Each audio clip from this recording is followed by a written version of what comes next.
We're going to be speaking live with Faith, who is the founder and director of a charity in Zambia, which is the one I shouted out earlier.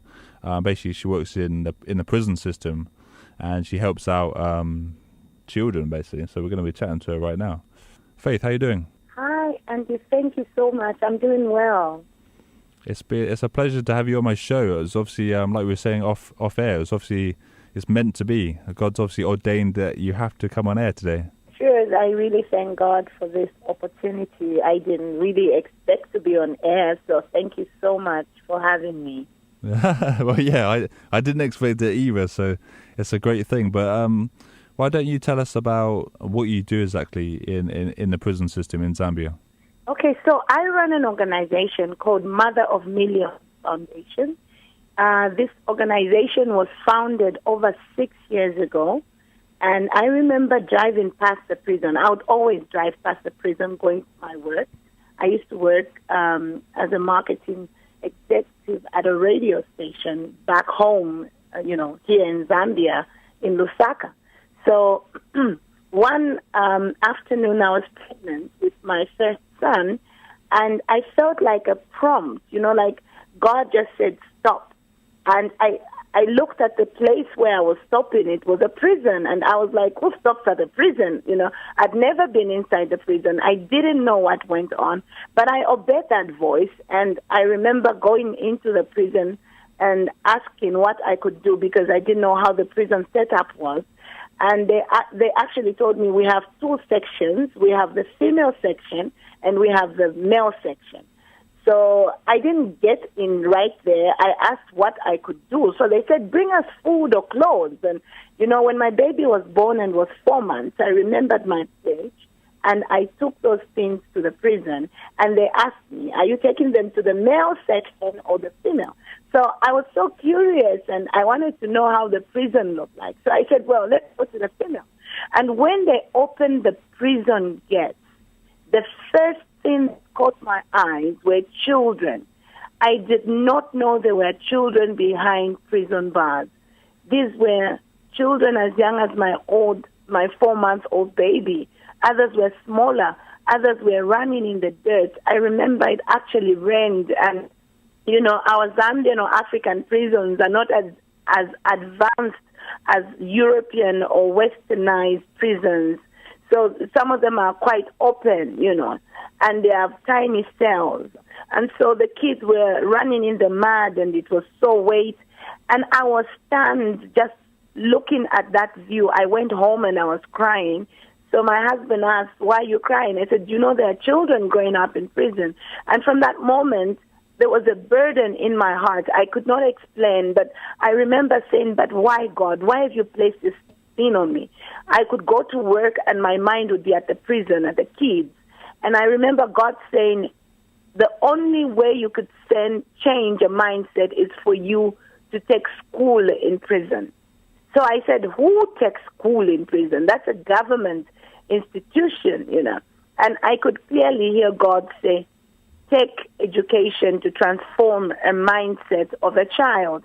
And I went through the government systems, I went through the permissions and permission was granted, but there was no space in prison because all there was were these little tiny cells.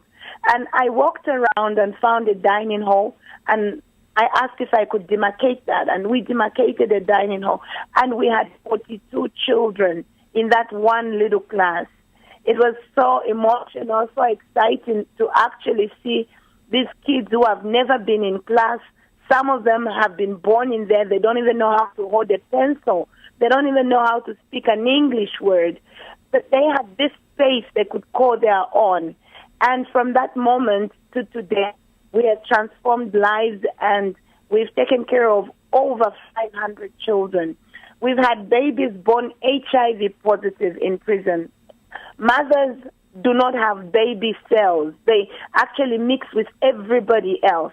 So children get to, get all these infections and sicknesses. And, if there are people that come into prison, perhaps positive, HIV positive, or have tuberculosis, and they do not know how to take care of themselves, children actually get to, to be prone to catching some of these diseases.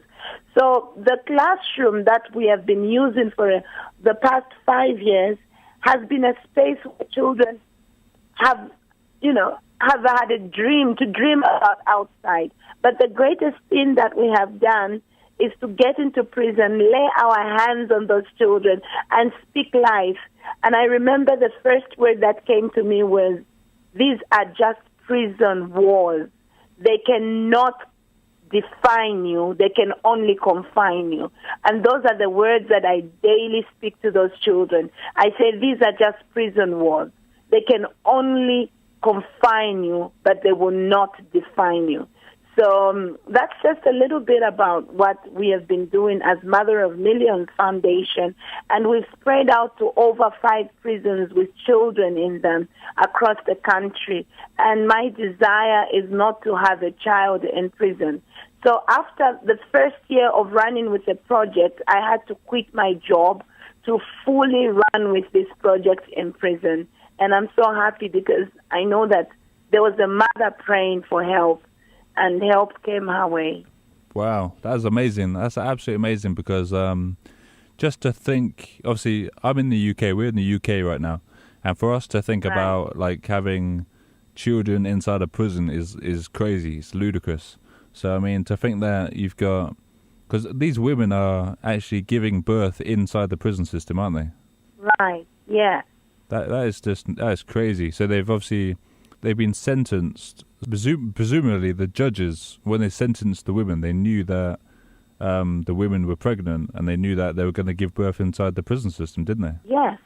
I mean, women actually get into prison while pregnant most of the times because the prisons, like I said, are divided. There may be at times where you have a prison that has got male, but they're divided. There's actually a huge war, between the female section and the male section. So women are sent or judged while pregnant. And many times, like now, I actually have in one prison called Lusaka Central Prison, we have over 7 pregnant women. And these pregnant women are not getting any special care. They're not getting any special diet. And even when the babies are born in prison, they're not getting anything. They're not entitled to anything. So our prison act currently does not have any provisions for the babies because these children are called circumstantial children. All right, so they're at the discretion of the senior superintendent or of the officer, So they eat the same food as their mothers. There's no special diet. I remember going into prison one afternoon, and the teachers told me, look at the baby, and the baby was itchy, the baby was scratching all over. So I was like, what is this? And I was told it's an allergy. I said, why? And then I was told they ate some, we have those little fish, it's called capenta in our language. So some of those are the worst products of the fish, and the baby ate that, and they had reactions, okay? So what I'm fighting for, what I'm advocating for, are the rights of these children, because we as a country did sign the UN Convention on Children's Rights, and we have signed so many of those conventions, and I know there are some conventions that are being upheld right now in other sectors, like other children with maybe disabilities and so on and so forth. But I'm fighting for the children behind prison walls whose voices are silent. I'm saying, look, these children, if they're not taken care of, they're a threat to society, they're a threat to Zambia, they're a threat to Africa, but they're also a threat to the world. And if these children are taken care of, if these children, they could be the next world leader. They could be the next president. They could be a decision maker that would affect the entire world. So my going into prison every single day, I think of those children as if they're my own. I felt that day as if that could be me. That could be my son. Would I want my baby to know the first place they ever go home is the prison cell? this is not a mother-baby cell, but a prison cell with all these other strangers. That's what gives me a goal to do what I do, to change a life. Yeah, definitely. That's a really good thing you're doing. You're obviously a soldier of Christ, and you've got a lot of passion for what you're doing, and it's great to hear you talk about it, and great to hear what you've done so far. And I really applaud you for what you've done. And obviously, you've left your paid job to pursue this full time, haven't you? So that's a big thing for you. So, what's the kind of best way that I'm obviously it would be financial support, but is that the best way to get support for this? Is it directly from your own government, or is it from people supporting it financially, privately? What's the best way? So we've not gotten any support, say, from my government or private sector or whatever. We've been appealing for support regarding this issue, and I won't say that we have. We've been given, of course, that mandate. We can go into prison and do what we do, so maybe that's part of their support. But we really need support. We need financial support. We need support from individuals and well-wishers. We need those that can just give, because our long term is not to have children being raised in prison. What we're doing now, awesome, right? Because that's the only way we can change a life right now, presently, in prison. If we stop, there'll be nothing for children in prison, all right?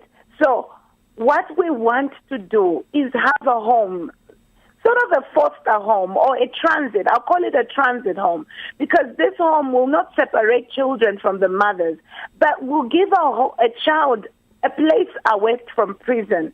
Will give a child a sense of belonging to the community, a sense of identifying with other children, which they currently do not have. And then what we want is to continue having this encounter. The mother and the child still have maybe on a weekly visit, where the mother and the child know that they are both fine and the child is getting all the support it needs outside the prison. But it's also developing into an individual and, a productive citizen. And so currently we're in need of a home or homes where these children can grow up from. We're in need of a place where they can feel like they're any other child, normal, in a family if we have to. So that is our greatest need, to ensure that these children can grow up in a proper environment, grow up with knowing Jesus, because we know that whether we like it or not, Jesus is the way, is the truth, is the life, and every good thing comes from him. And I am not ashamed of saying that, because the reason why I do what I do is because of him. There's no good that I have in me apart from that which I have learned and have found in Christ. And this is what I want to share with the world and with these children. Yeah, that's amazing to hear your passion for that. And I was just sharing the information online, so I'm going to put it up on the Facebook page for your own Facebook page, which is the Mother of Millions Foundation Facebook page. I'm going to be sticking that on HopeJamz Facebook page if anyone wants to see it, so you can click and link to it. But if they contact you directly, then they can find out more information. Would that be okay? That's true. Yeah, so they can actually get to contact us using a Mother of Millions Foundation Facebook page, and then we'll be able to talk from them. Brilliant. All right, Faith, I've got to let you go, but it's been a pleasure chatting to you, and I really pray that God continues to bless you and give you the resources you need, and hopefully get that building you need as well. And just absolutely applaud you and pray that you have a blessing over your life, for your family, and everything that you do. And it's really, really great, your mission, what you're doing. Thank you so much, Andy. Thank you for having me. I really appreciate it. All right. Thank you. Really, really appreciate it. Thank you. Peace out, Faith. Have a good day. Bye-bye.